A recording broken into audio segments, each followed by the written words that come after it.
आमे समस्ते जानिछु कि सुस्थ रहिबा पई मनुष्य को संपूर्ण भावे निद्रा दरकार। भल स्वास्थ्य पई मनुष्य को 7 घंटा सोइबा निहाती दरकार। एक कथा प्राय समस्ते जानिछु, किंतु आपण 7 घंटा रो जदि कम सोउछंती ताहले एहा आपनक पई चिंतार विषय होई पारे। एने निकटर एक रिसर्च करा जायतिला। एक नुआ स्टडी रु वैज्ञानिक माने कहिसंती जे 7 घंटा रु कम समय सोइले मनुष्यर डीएनए सबुदिन पई नष्ट होई जाय। एहा सह कैंसर भली भयंकर रोग हेबार संभावना मध्य रही थाए। तेबे एही घटनार सत्यासत विवरणी जानिबा पई आपण वीडियोटी को संपूर्ण भावे देखंतु एवं जदि ए पर्यंत हम एही चैनल को सब्सक्राइब करि नाहंती तेबे तळे थिबा नाली बटन टी को दबाई सब्सक्राइब कर दियंतु एवं पाखर थिबा बेल आइकन टी को मध्य दबाई दियंतु, जहा फल रे एमति हमर लेटेस्ट वीडियो रो नोटिफिकेशन आपण खूब शीघ्र पाई परिबे। निद संपूर्ण नहेले डीएनए निजर क्षतिपूरण क्षमता कमी जाई थाए, जहा फल रे अनेक वंशगत रोगर संभावना बढ़ी जाए। जो डाक्तर माने नाइट शिफ्टिंग करती तांको ऊपर एही परीक्षा करा जायतिला। वैज्ञानिकों कहवा अनुଯାयी सुस्थ रहिबा पई 7 घंटा सोइबा निहाती आवश्यक, किंतु आधुनिक जुगरे अधिकांश लोक 5 रु 6 घंटा ही सोउछंती। हांगकांग यूनिवर्सिटी रो वैज्ञानिक एने रिसर्च करथिले। एही परीक्षा रे 2टी हॉस्पिटल रो 49 डाक्तर को शामिल करा जायतिला।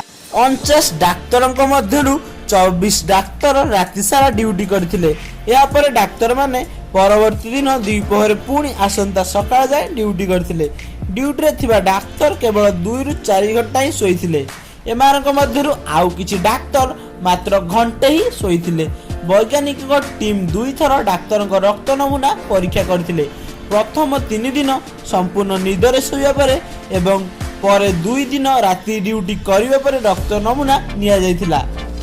रक्त नमूना परीक्षा पर जना पड़िथिला जे डाक्तर माने राति सारा ड्यूटी करथिले तांकर डीएनए अन्य मानक तुलन रे 30% अधिक क्षति होइतिला।